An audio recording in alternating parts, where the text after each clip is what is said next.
tardes.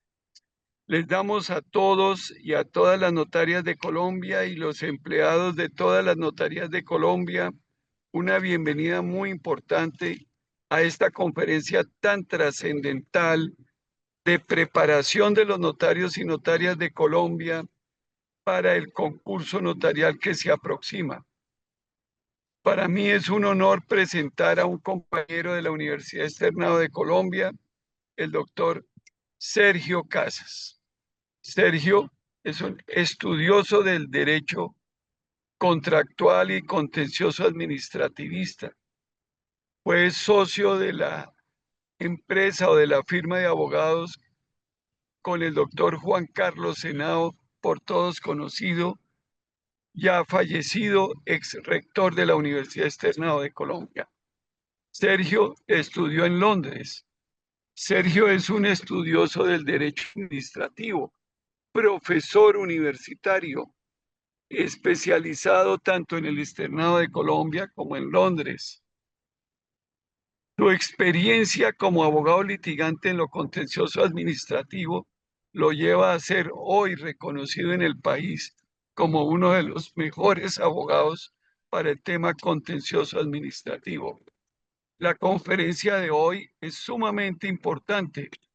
La ha titulado el profesor Sergio Casas como la responsabilidad civil extracontractual de los notarios. Nos va a explicar en qué momento nosotros como notarios podemos ser sujetos de una acción contencioso administrativa. Sergio también es abogado y asesor de notarías, empezando para mi honra, por la mía personal, y se ha distinguido por su pulcritud, por el desempeño ético de la profesión, por amar el litigio en el Tribunal Contencioso Administrativo y en el Consejo de Estado. Pero además es gomoso con el tema de la conciliación. Le encanta lograr entre las partes arreglos directos, arreglos importantes que eviten los litigios. Para quien les habla, es un honor darle la bienvenida al doctor Sergio Casas. Esta tarea de la capacitación de los 4 martes de agosto, ahora los de septiembre, los de octubre, los de noviembre, es un mandato que me ha dado el Consejo Directivo y la Mesa Directiva de la Unión Colegiada del Notariado Colombiano. Sean todas y todos bienvenidos a esta magnífica conferencia que vamos a grabarla y sea esta la oportunidad para ayudarle a decir a nuestros amigos empleados de la Unión Colegiada del Notariado Colombiano, encabezados por el ingeniero Harvey Lobatón, cómo nos están ayudando con la virtualidad para llegarle a todos los rincones de Colombia con una calidad espectacular y con estos conferencistas de primera línea. Bienvenido, doctor Sergio Casas, a esta, la Casa del Notariado Colombiano, que lo recibe con gusto y con honor. Muchas gracias. Un saludo cordial a todos los notarios y notarias presentes, a la Unión Colegiada del Notariado Colombiano, en cabeza de su presidente, el doctor Ricardo Correa Cubillos, y agradecerles por la invitación, la cual acepté con gusto.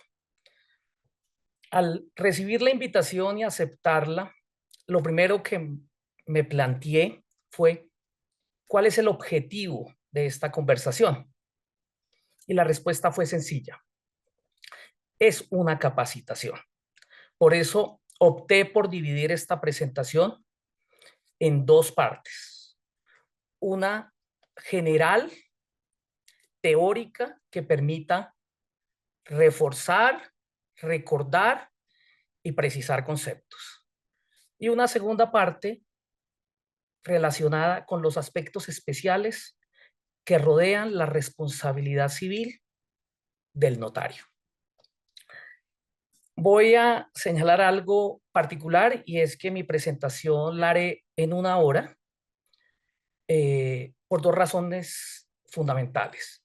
La primera, porque creo que en una hora puedo obtener de ustedes la mayor concentración y la mayor atención. Y la segunda, porque son las 6 de la tarde, después de un día de trabajo de ustedes todos los notarios. Entonces, realizaré un trabajo muy concreto, pero que espero que algo se quede, que es el objetivo para mí de esta conversación, que algo se les quede. ¿Por qué? Porque espero que en el concurso, si de esto que se pueda hablar hoy, puedan ustedes nutrirse, para mí el objetivo de esta charla y conversación habrá logrado su cometido. Entonces empezaré de esta manera. La definición del notario. Es una definición que siempre me pareció muy especial y fue aquella en aquel congreso de 1948, el primero de la Unión Internacional en Buenos Aires, que definió al notario como un profesional del derecho encargado de una función pública, que consiste en recibir, interpretar y dar forma legal a la voluntad de las partes, redactando instrumentos adecuados para ese fin, confiriéndoles autenticidad, conservando los originales y expidiendo copias que certifiquen y den fe de su contenido. El notario es un profesional. Por tal motivo, tiene una responsabilidad cualificada.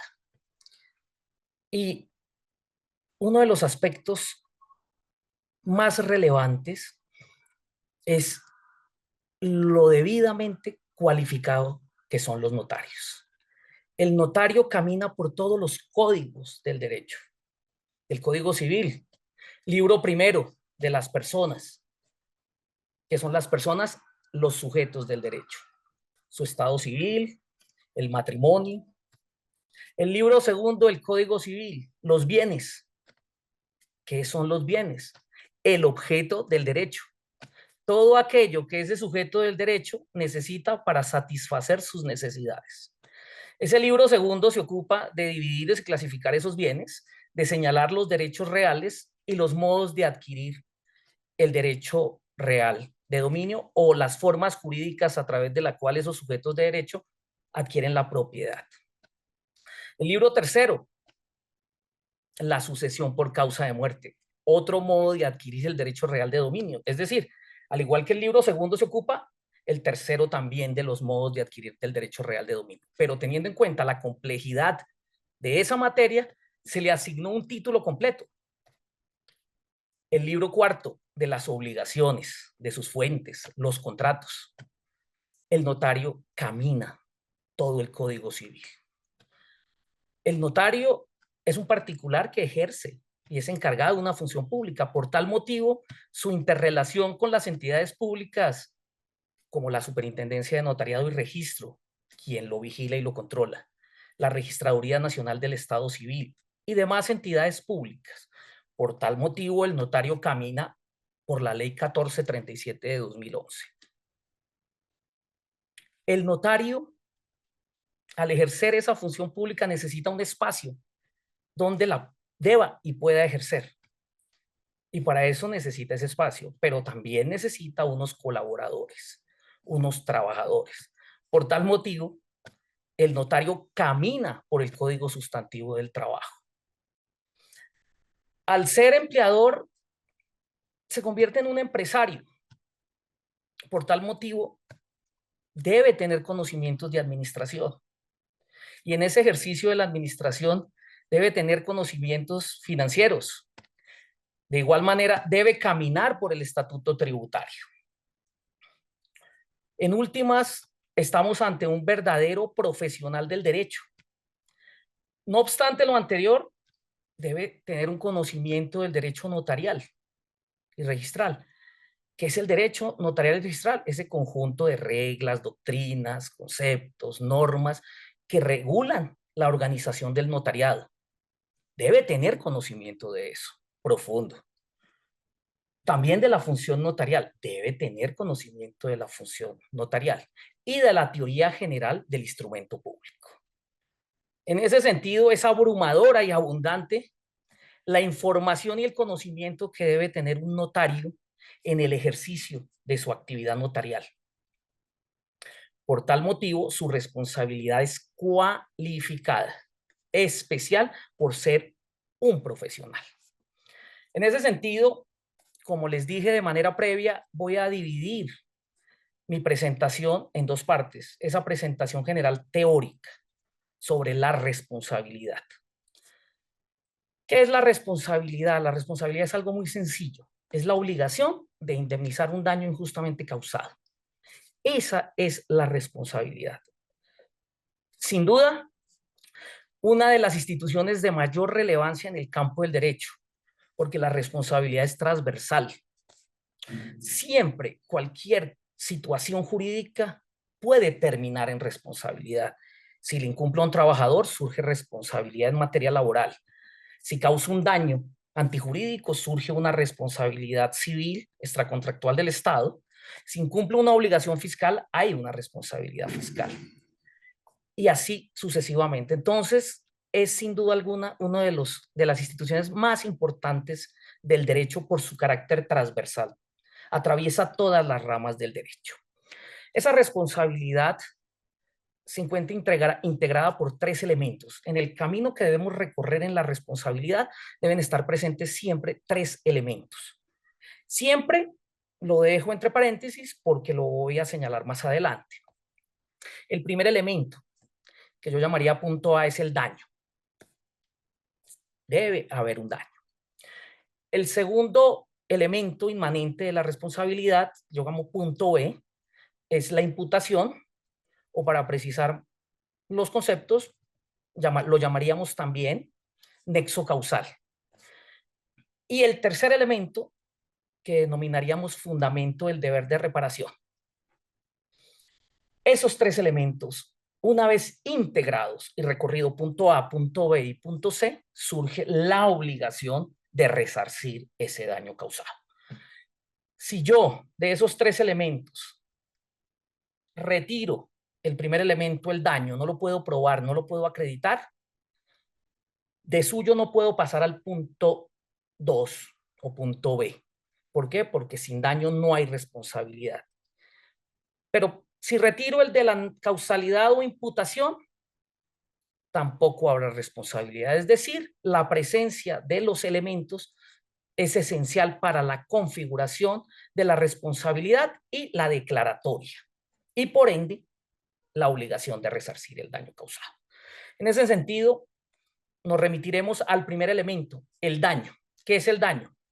El daño es el menoscabo al interés jurídico tutelado, es el nocimiento, el perjuicio, la situación desfavorable, la aminoración patrimonial, la congoja, el dolor, todo lo que sea una disminución de una situación jurídica. Ese daño, para que exista, debe estar compuesto de dos elementos. Esos dos elementos es que sea cierto y que sea personal. La certeza del daño supone que no hay lugar a daños hipotéticos o eventuales, sino ciertos. Esos ciertos pueden ser pasados, presentes o futuros, pero ciertos. En ese sentido, podríamos tocar aquí la pérdida de una oportunidad como un daño cierto, siempre y cuando parta de esa certeza. El daño debe ser personal, es decir, quien reclame es la víctima del daño. Entonces, esos dos elementos son condiciones o elementos, condiciones de existencia del daño. Si retiramos uno, no hay daño. La tipología de los daños. La jurisdicción contenciosa tiene una, la jurisdicción ordinaria tiene otra, me refiero a Consejo de Estado y Corte Suprema, pero digamos que la tipología del daño en su clasificación general los divide en daños materiales o pecuniarios, que es lo que llamamos daño emergente o lucro cesante. El daño emergente, para tener sencillez en su explicación, es todo aquello que sale del patrimonio, es decir, todo lo que sale de mi bolsillo. Eso se llama daño emergente. Lucro cesante es aquello que debería ingresar al patrimonio, no ingresó y no va a ingresar. Es decir, aquello que debería ingresar a mi bolsillo y no ingresó. Esos son los daños materiales. Los daños inmateriales son aquellos daños que no se pueden medir en dinero, pero como lo dije de manera previa, el Consejo de Estado tiene unos, la Corte Suprema, pero en principio son el daño moral, que las dos jurisdicciones lo tienen claramente definido, en el contencioso el daño a la vida de relaciones, ese daño en la esfera psicosocial, daño a la salud también, esa tipología la ha desarrollado y ahora, digamos, habla también de un daño a bienes de relevancia constitucional. Eh, entonces, eso es lo que reduce el concepto de daño. Claro, les acabo de hablar de una definición muy general del daño, pero es esa, los elementos de su existencia y las tipologías del daño. Los que quieran estudiar sobre el daño, hay libros abundantes sobre la materia. Hay uno que creo que se los voy a poner acá. Es El daño, del profesor Adriano de Cupis. Ese libro es posiblemente el libro más relevante, más profundo, más sustancial en lo que tiene que ver con el daño. Estamos hablando de un libro de 860 páginas que yo resumí aquí en 5 minutos. Habla de una manera muy general. Ese libro además para mí tiene una importancia sentimental muy importante porque de ese libro se nutre un libro que es el libro del daño del doctor, del maestro y amigo Juan Carlos Henao, de grato e imperecedero recuerdo, porque jugó un papel preponderante en la elaboración de su libro. Fue un enamorado de la doctrina de Adriano de Cupis. Entonces, son libros que para mí tienen una importancia mayúscula, no solo por lo que los representan, sino por su contenido. La diferencia entre los dos es que uno fue publicado en 1946, posguerra de la Segunda Guerra Mundial. Obviamente estamos frente a una persona de esa etapa histórica, muy conservador, sistemático, el libro del profesor de Cupis, y el libro del doctor y maestro Juan Carlos Henao fue publicado en los años 90. Liberal, crítico permanente. Entonces, les repito, para que lo trae Temis, es algo que me parece maravilloso, se llama El daño de Adriano de Cupis. Entonces, una vez establecido el daño, que sea los elementos, personal, cierto, y la tipología de los daños, es decir, su tipología, su clasificación en daños materiales e inmateriales, es importante señalar que ese daño debe ser siempre probado. Es decir, debe tener la acreditación de su existencia. Entonces, es importante ese aspecto para tenerlo claro. El segundo elemento de la responsabilidad es la imputación. La mayoría de ustedes lo han estudiado con otra denominación que se llama nexo causal, como ese vínculo, ese nexo etiológico entre dos fenómenos donde uno se estructura como reacción jurídica del otro. Entonces, digamos que esa causalidad es indispensable en la responsabilidad. Podríamos definir esa imputación como la atribución jurídica de un daño causado, es decir, ese segundo elemento de la imputación o nexo causal responde a una pregunta fundamental y es ¿quién debe responder? Eso le queda a uno muy fácil de entender porque uno dice daño y luego el segundo elemento es la imputación, nexo causal y responde a la pregunta ¿quién debe responder? En ese sentido, lo que se busca establecer es quién fue la causa del daño, quién causó el daño. En ese sentido, entramos en un terreno que escapa a la ciencia del derecho y es las famosas teorías de causalidad. La sine qua non, la causalidad adecuada. Es decir, sobre eso hay una multiplicidad de teorías y nadie ha podido encontrar realmente cuál es. Pero en principio vamos a partir, habla de causalidad adecuada, causalidad eficiente, causalidad más próxima. Pero en principio lo importante en teoría general de la responsabilidad es entender como en la vida, que son conceptos prejurídicos, es quién causó ese daño, quién fue el que lo causó, cuál es la causa más adecuada entre una multiplicidad de causas.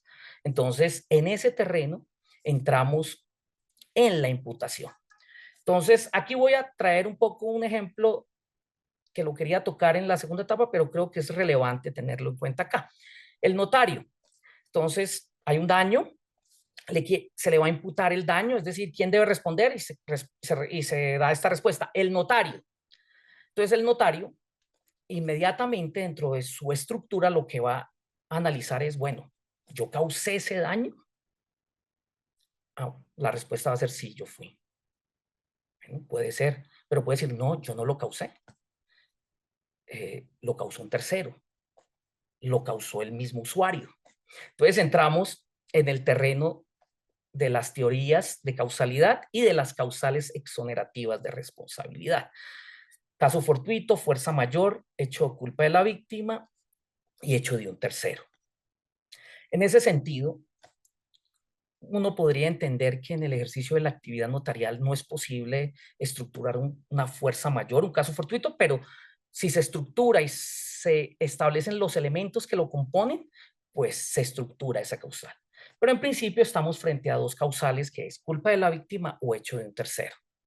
Entonces, ¿qué pasa? El notario se le imputa el daño. Entonces, pero puede que en esa estructura de la cadena causal haya habido otro hecho que haga pantalla y me desvíe la imputación. Quiere decir que ya el daño, como causa adecuada, no es imputable al notario, sino a un tercero.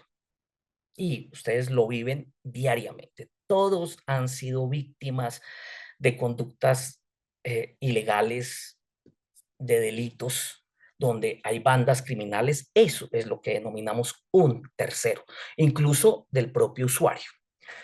Esas causales exonerativas exoneras hasta los efectos del mismo, es decir, en esa pantalla que puedo hacer, mi liberación de la imputación depende de esa causa adecuada. Entonces, ese segundo elemento respondía a la pregunta, ¿quién debe responder?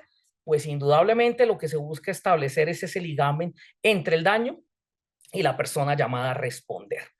Y todos tenemos derecho a establecer que no fue nuestra causa, sino que hubo otras causas. Una vez terminado este segundo elemento, pasamos a un tercer elemento. Ese tercer elemento lo denominamos fundamento del deber de reparación.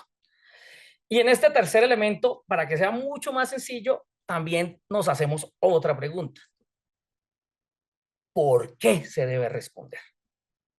Imputación es quién debe responder, en fundamento es por qué debo responder. Debo responder porque violé un canon, una regla, porque fui negligente, porque creé un riesgo. Entonces entramos aquí en un terreno de lo que denominamos la responsabilidad objetiva y la responsabilidad subjetiva. Este concepto de responsabilidad objetiva y responsabilidad subjetiva generó enormes conflictos entre grandes pensadores del derecho, donde unos decían, no, es que la responsabilidad es subjetiva, y otros decían, es que la responsabilidad es subjetiva. Eso se resuelve muy sencillo, porque aquí no hay dogmatismo. Simplemente que en algunos casos hay responsabilidad objetiva y en algunos otros casos hay responsabilidad subjetiva. En algunos es necesario la presencia de la culpa. ¿Quién lo define? Bueno, lo define la legislación, el legislador o a veces la jurisprudencia. En ese sentido, si estamos frente a un régimen de responsabilidad objetiva, en este tercer escenario, ¿por qué debo responder? No tengo que hacer tarea alguna. Me bastará con que hubo un daño y el daño fue imputable a la persona a la cual demandé. Bastará eso. Entonces, en la responsabilidad objetiva, lo único que tengo que acreditar es el daño y la causalidad, la imputación, la atribución jurídica de ese daño. Si estamos frente a una responsabilidad subjetiva, así tenemos que trabajar muy fuerte en este tercer elemento. Y este tercer elemento es la culpa. ¿Qué es la culpa? Falla, error de conducta, violación de normas. Los hermanos Masó la definen, esa definición es muy famosa, error de conducta, que no cometería una persona advertida, ubicada o colocada en las mismas circunstancias externas del causante del daño. Entonces, en ese sentido, es ese concepto de culpa el que regula ese tercer elemento. Aquí voy a tocar un tema que tiene que ver con el derecho administrativo, y es que en el derecho administrativo no existe el concepto de culpa, sino el concepto de falla en el servicio. ¿Por qué? Porque a nivel administrativo la culpa es abstracta. no se puede identificar plenamente, entonces hablamos de falla en el servicio. Es un concepto desarrollado por el derecho francés. En el año 1922, el jurista Duperot lo definió como la violación de una obligación administrativa. Posteriormente, otro jurista, Paul Doigt, lo definió como aquel cuando el servicio no funciona, funciona mal o funciona de manera tardía. Esos dos conceptos, si los unimos, y podríamos encontrar esta definición. Es la violación de una obligación administrativa porque el servicio no funcionó, funcionó mal o funcionó de manera tardía.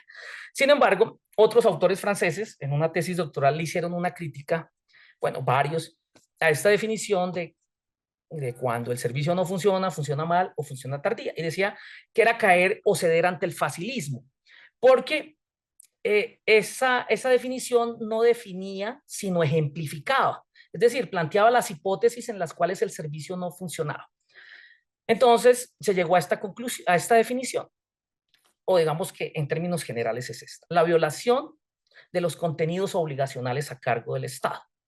Entonces, cuando uno está analizando la falla en el servicio como tercer elemento de la responsabilidad, en el fundamento, en materia de responsabilidad civil extracontractual del Estado, uno tiene que remitirse a ese contenido obligacional. ¿Y dónde está ese contenido obligacional? En las normas, de manera genérica, como puede ser la Constitución, o de manera específica. Si yo quiero establecer una falla, tengo que empezar a ubicar el contenido obligacional que regula esa gestión del servicio, esa actividad. Entonces, ¿por qué lo pongo acá? Porque culpa y falla van de la mano. Y lo digo acá en este escenario porque son dos conceptos diferentes, pero culpa es con respecto a la persona natural y falla con respecto a la... No se analiza la conducta, la persona del servidor, sino el servicio. Se entra a juzgar es el servicio propiamente dicho. Entonces, en este tercer elemento de la responsabilidad, encontramos, repito, que hay una responsabilidad objetiva y una responsabilidad subjetiva. Si es una responsabilidad subjetiva, hay que demostrar efectivamente que hubo una culpa, que hubo un error. En este caso, el demandado tiene que probar que no actuó con culpa. Eso en el derecho colombiano y en el derecho universal hablan a veces de culpa probada, culpa presunta. Si es culpa probada, tendrá que el demandante probar la culpa del demandado. Si es culpa presunta, le corresponderá al demandado demostrar su diligencia y cuidado. Ese es en términos generales los tres elementos de la responsabilidad civil extracontractual: daño, imputación y fundamento. Ustedes o lo conocimos en una época como daño, nexo causal y culpa, pero la culpa no se le puede premiar como el elemento esencial de la responsabilidad porque hay responsabilidad objetiva. Entonces, por eso eliminamos el concepto de culpa y le llamamos más bien fundamento del deber de reparación o del fundamento del deber de indemnización o resarcimiento. Una vez señalado estos tres elementos de la responsabilidad, me voy a ocupar de los aspectos particulares de la responsabilidad civil del notario. Lo primero que quiero señalarles respecto a esto es que el título que opté, digamos que tiene cierto sesgo, porque yo llamo responsabilidad civil extracontractual del notario, porque para mí la responsabilidad civil extracontractual marca toda la estructura de la responsabilidad, es decir, es la que dirige, no la contractual. Entonces, para mí, si a ustedes les llegan a preguntar, ¿la responsabilidad del notario es extracontractual o contractual? Es extracontractual, ¿sí? Por dos razones fundamentales. La primera, porque, repito, la responsabilidad extracontractual es el eje central de toda la responsabilidad. Más aún, se discute doctrinariamente si debe existir esa clasificación. Pero bueno, los sistemas jurídicos universales tienen esa sistematización. Lo dividen entre la responsabilidad derivado de un nexo jurídico precedente, de una obligación, y la responsabilidad donde no hay un nexo jurídico, como lo llamaba el doctor Inestrosa, la responsabilidad por un encuentro ocasional.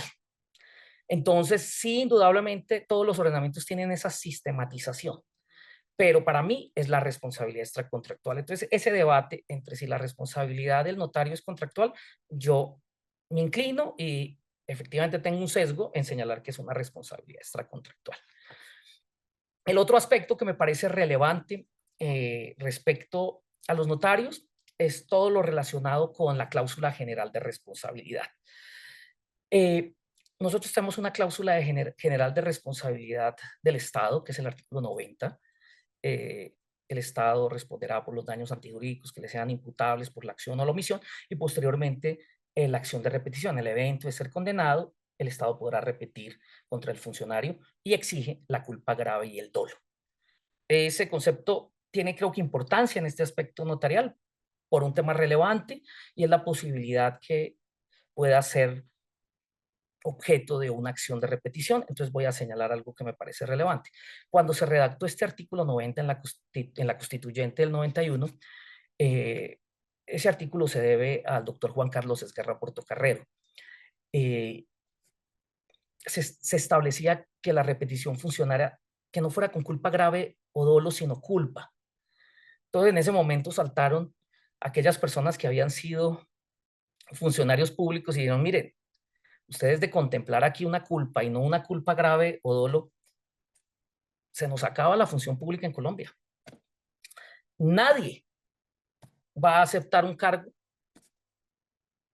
teniendo como situación clara y precisa que puedan repetir contra su patrimonio, es decir, el fruto del esfuerzo por un yerro o por un error.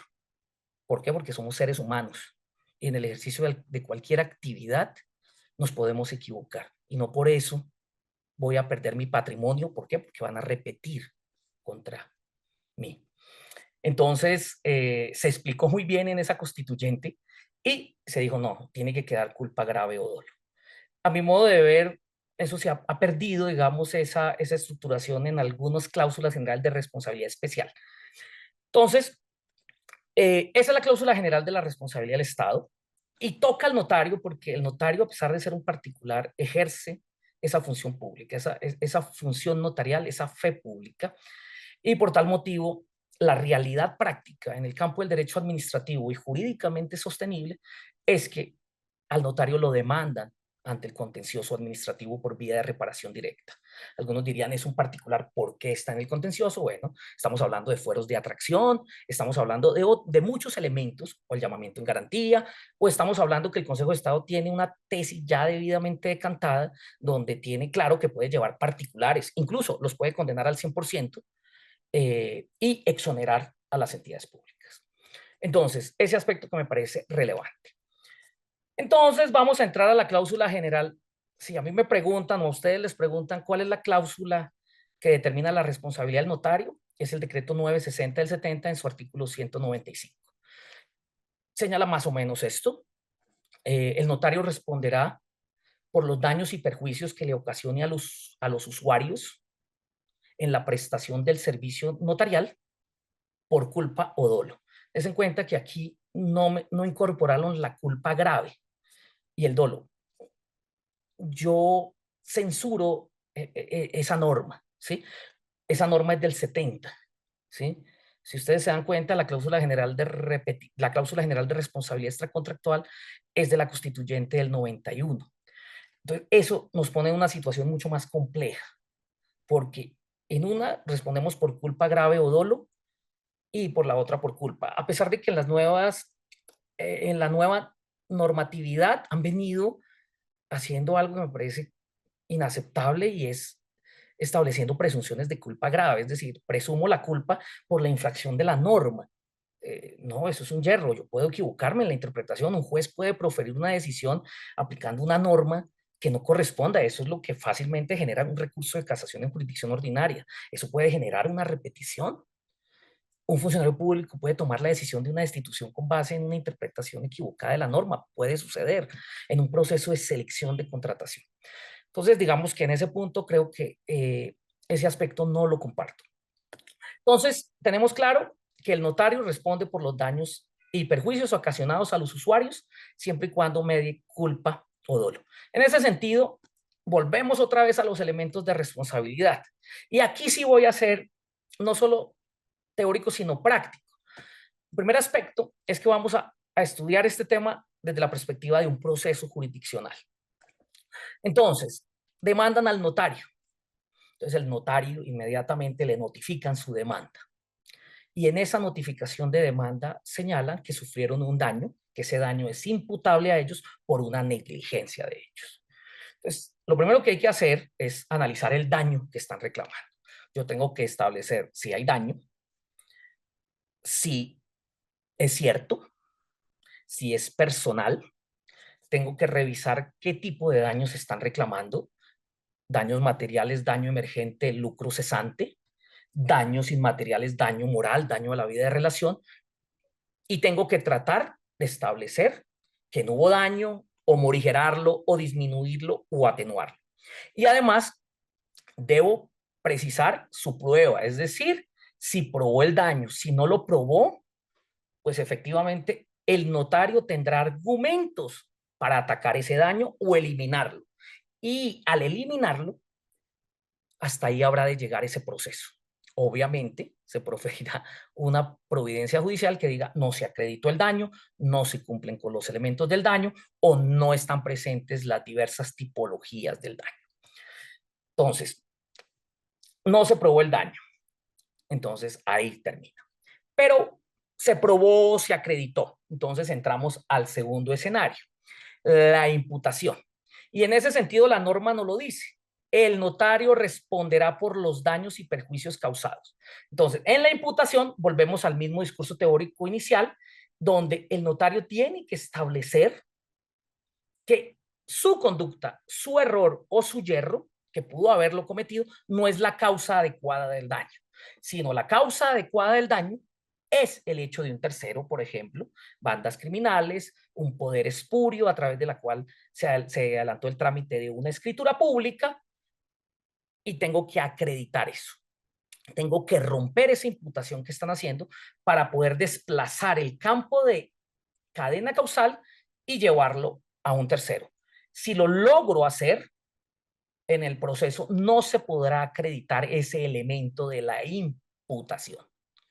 Entonces, rompería la imputación y el proceso efectivamente no podría tener una condena al notario. Pensemos que acreditaron que sí, que el daño es imputable al notario. Entonces, entramos al tercer elemento. El artículo 195 nos dice que el fundamento del deber de responsabilidad, es decir, ¿por qué debo responder? La cláusula general del 195 me dice por culpa o por dolo. Entonces, en esa culpa o dolo, pues yo tengo que entrar a demostrar que efectivamente mi conducta no fue culposa o dolosa. Y en ese sentido, tengo que entrar a remitirme a las normas que regulan mi actividad. Y ahí entra en juego un poco la relación con la falla en el servicio que expliqué, el contenido obligacional de las normas, ¿sí? Y en ese sentido establecer, bueno, ¿qué norma incumplí? ¿Qué norma infringí? Y ahí tengo que establecer unos aspectos determinantes que me permitan demostrar que actué con diligencia y cuidado. Pero aquí voy a tocar un tema que creo que nunca se ha tocado, pero creo que es relevante. Y es que, listo, incumplimos las normas, vulneré en el ejercicio de mi actividad, de mi función notarial, procedimientos adecuados, formales, y en ese sentido soy una persona que actúe con culpa. Pero hay un aspecto que para mí es relevante. Usualmente este tipo de daños son imputables a los trabajadores o colaboradores del notario. Y pues indudablemente aquí estamos frente a una responsabilidad indirecta que tiene el notario respecto a sus colaboradores en virtud del 2347, que es culpa en la elección y en la vigilancia. Sin embargo, en el año 1962, en una sentencia muy reconocida, ponente, un gran jurista, no sé si ustedes se acuerden de él, del maestro J.J. Gómez, uno de los más importantes pensadores en materia de derechos reales, en derecho de bienes, que era la rama del derecho de sus mayores creencias, pero él tenía una dimensión extraordinaria. Él habló por primera vez y a partir de ese momento se generó una jurisprudencia consolidada de la responsabilidad directa de las personas jurídicas y no indirecta. Y eso teniendo en cuenta que el notario es en sí mismo un empleador y por tal motivo podría estructurarse el concepto de persona jurídica, diríamos, si hay una responsabilidad indirecta o hay una responsabilidad directa. Pero en el año 2019 salió una sentencia de la Corte Suprema que le llaman la sentencia del Big Bang, y es una sentencia, digamos, muy prolífica en todo el tema de la responsabilidad. Los que quieran leer sobre responsabilidad pueden leer esa sentencia, y digamos que no es una jurisprudencia consolidada, pero de cierta manera afecta un poco ese concepto de responsabilidad directa y permite hablar de algo que se llama culpa organizacional. Y en ese concepto de culpa organizacional empieza a hablar que dentro de esa estructura de una empresa o de una actividad, pues hay una organización y que puede suceder que la empresa en su estructura organizacional no haya fallado, capacitado, adelantado todos los sistemas de gestión, y no obstante ello, el trabajador falló. No está muy consolidada, pero eso me permite hacer referencia al notario, porque claro está que cuando falla el trabajador, falla el notario. ¿Por qué? Porque tiene esa responsabilidad indirecta, pero el notario también tiene la posibilidad de tratar de demostrar que utilizó todos los medios idóneos y necesarios para capacitar, informar los procedimientos de fiscalización, de regularización dentro de la notaría para que ciertas fallas no se presenten. No obstante, se presentaron. Entonces, ese aspecto para mí, dentro del concepto de fundamento del deber de responsabilidad y de reparación, eh, puede ser un elemento determinante a la hora de lograr demostrar la diligencia y el cuidado. Es un aspecto, simplemente se los planteo acá, de debate, de discusión, pero creo que me parece relevante para efecto de la liberación del notario. Entonces, el notario en un proceso de responsabilidad civil extracontractual puede romper la responsabilidad si demuestra que la víctima del daño no sufrió daño, si el daño no le es imputable a él porque no es la causa adecuada, así haya sido el causa, pero no la causa adecuada. Además, demostrar que actuó con diligencia, o además demostrar que, a pesar de que sí efectivamente hubo negligencia en la función notarial, él, bajo una estructura organizacional, él adoptó todas las medidas necesarias para que eso no se presentara. Esa es la razón fundamental sobre la cual se edifica la responsabilidad. El notario es autónomo, como lo dice el artículo 8 del decreto 960. No tiene superiores, pero es responsable. ¿Sí? Ese artículo es la máxima universal de la responsabilidad.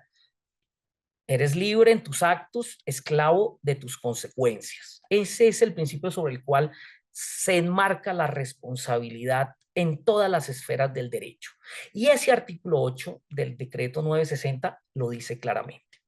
Entonces, una vez señalado esto, vamos a tocar algunos puntos que se han manejado en derecho comparado en lo que tiene que ver con casos en los que se ha establecido responsabilidad del notario por algunas fallas y errores de él propiamente. Y aquí entramos frente a esto: el deber de advertencia, el deber de información, el deber de evitar errores que no puedan ser advertidos. Es claro que el artículo 9 nos dice que el notario no es responsable por la veracidad de las declaraciones emitidas por los usuarios, sino por la regularización de los instrumentos, de la formalidad. De eso es responsable. Es decir, que evidencie que puede haber un vicio en un contrato, él tiene el deber de advertir. Entonces, es importante, y en esto quiero dejar claro, que puede existir negligencia o culpa si yo, como notario, teniendo en cuenta ese deber de información, yo no lo pongo en conocimiento del usuario, o ese deber de advertencia. Mira, este contrato no creo que cumpla con las exigencias, no, los elementos esenciales no los veo presentes. el elemento esencial, el elemento natural, no veo los presupuestos de validez. A pesar de que el artículo 9 nos habla de que la capacidad no hace parte del resorte de responsabilidad, la capacidad legal del usuario no es de resorte, pero es importante tenerlo claro que a nivel de derecho comparado, en sentencias en Canadá, en Bélgica, en Italia, en Francia, en Inglaterra, cada vez se le impone una carga de responsabilidad cualificada al notario. Entonces, el notario puede incurrir en fallas del servicio que se aplica para la responsabilidad estatal, pero quiero hacer esa asimilación, pero hablemos de culpa, cuando se presentan errores de un funcionario en la numeración de una escritura, donde posiblemente no aparezca el valor, la envíen a registro, la devuelva, eso cause afectaciones a un constructor, ahí hay daños. ¿Sí? Pero también pueden ser por las actividades propias del notario. Y quiero resaltar eso, porque en Colombia ese aspecto sí no ha sido tocado, y es ese deber de advertencia. Ha habido casos donde se condenan a notarios, caso en Canadá, donde se condena a un notario por, que esto me pareció absurdo, pero lo condenan solidariamente porque él debió haber advertido que el juez competente para decidir un tema relacionado con una situación del Estado civil no era el competente. Eso no tiene sentido extender esa cualificación. No, no, el notario no puede llegar hasta allá, pero sí tiene un deber de advertencia y de conocimiento y de información. Y eso se debe a esa preparación que deben tener ustedes los notarios en todas las ramas del derecho. Entonces, en este punto donde estoy analizando el fundamento del deber de reparación en lo que tiene que ver con el concepto de culpa, les voy a pedir y a exigir ese deber permanente en sus notarías, ese deber de cuidado, ese deber de advertencia, ese deber de información. No tener desparpajo ante la situación del usuario, sino acompañarlo, advertirle, informarlo, asesorarlo. Yo sé que con la cantidad de usuarios que reciben permanentemente es un tema complejo, pero es necesario para evitar incurrir en conductas culposas, bien sea por acción o bien sean por omisión, porque el concepto de culpa engloba tanto la acción como la omisión.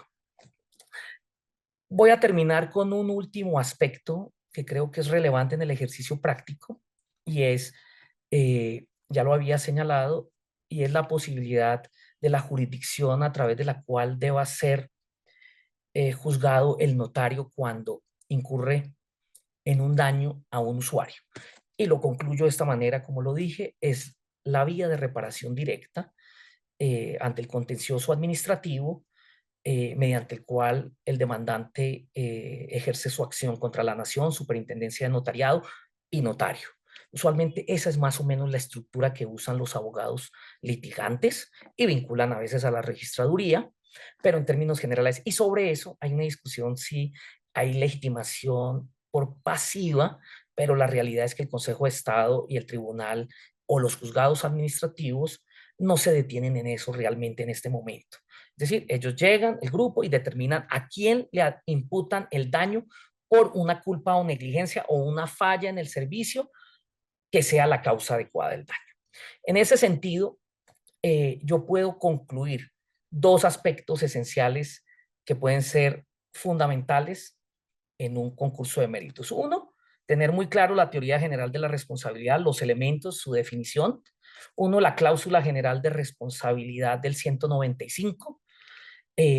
Los elementos que son los mismos, daño, fundamento que es culpa o dolo, eso tienen que tenerlo claro ustedes. Y por último, esos deberes de información, esos deberes de advertencia que están campeando en el derecho comparado y que tarde o temprano van a empezar a llegar al derecho colombiano, a la jurisprudencia de los jueces administrativos, tribunales y Consejo de Estado. En este sentido, doy por terminada mi presentación. Espero que haya generado en ustedes un aprovechamiento y estoy presto a cualquier pregunta que quieran realizar.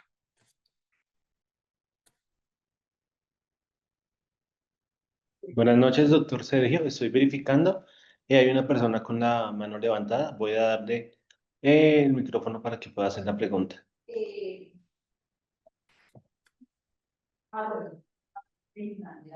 Doctor, muy buenas noches. Muchísimas gracias por su valiosa explicación, su exposición. Doctor, tengo una duda con respecto al alcance de la responsabilidad del notario titular cuando se designa un encargado. Se entiende que el notario no tiene superior jerárquico, es responsable de manera directa de sus actuaciones. Sin embargo, en la práctica, el notario encargado se entiende de alguna forma subordinado al notario titular, aunque conceptualmente no lo sería, y la norma indica que el notario titular es responsable eh, pues de la designación del notario encargado y de las actuaciones que él adelanta. Entonces me gustaría precisar ese alcance de la responsabilidad. Muchas gracias, doctor. No, a ti por la pregunta. Este es un tema que toca la responsabilidad directa e indirecta. Eh, Efectivamente, el notario titular asume todas las consecuencias y es solidariamente responsable. Indudable, te lo voy a decir desde el punto de vista práctico. El notario encargado firma la escritura, se presenta con ello un daño a un usuario, él presenta la demanda y quien firmó la escritura es el notario encargado. Es decir, la conducta imputable es a él. Lo que pasa es que indudablemente van a vincularlo por solidaridad. Mi opinión al respecto es que la responsabilidad civil debe atribuirse a la persona llamada a responder. Y en este caso, el notario encargado, al tomar la decisión, es quien incurre en el yerro. Pero volvemos al mismo punto. Esa es una posición que tengo para mí definida. Sin embargo, no puedo soslayar que me establezcan que yo fui el que lo nombré, lo dejé de encargado. Y por tal motivo me aplican el 2347 de la responsabilidad indirecta. Entonces, en ese sentido, ese argumento de la responsabilidad indirecta en el notario encargado sería un fundamento del deber de reparación. Y por tal motivo, en la solidaridad asumiría responsabilidad. Pero si yo soy el abogado del notario titular, mi argumento sería que el yerro es imputable al notario encargado en su actuación y en su desarrollo. Es decir, ese daño no le es imputable a mi cliente, es decir, el notario titular. Claro, habría que analizar las circunstancias de tiempo, modo y lugar, cómo se dio, ¿sí? Pero en principio, y creo que es probable que en una decisión judicial exoneren al titular y condenen al encargado. ¿Sí?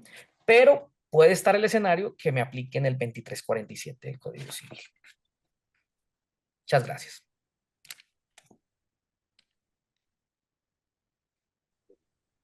Doctor Sergio, estoy verificando, no hay más preguntas, manos levantadas, y estoy verificando el chat y tampoco veo chats.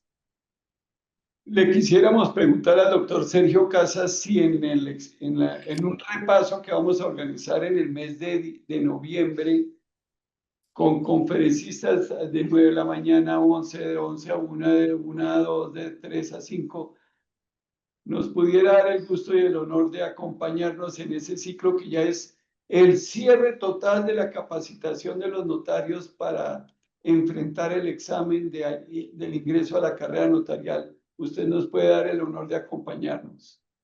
Por supuesto, doctor Ricardo, con todo el gusto. Muchas gracias, doctor Sergio.